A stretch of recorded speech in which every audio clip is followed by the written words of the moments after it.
ভালো থাকার গল্প। ঝড়খালি নিজেদের বাগান বাড়ি, পুকুরে অনেক পদ্ম ফুল ফুটেছে।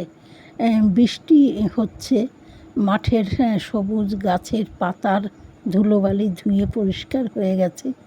সকালের খাবার ভাত, আলু কচু সেদ্ধ আর মাছের তরকারি রান্না হয়েছে।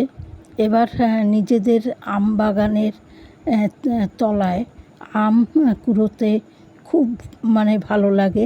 পুকুরের পাড়ে সবেদা গাছ, সবেদা পেকেছে।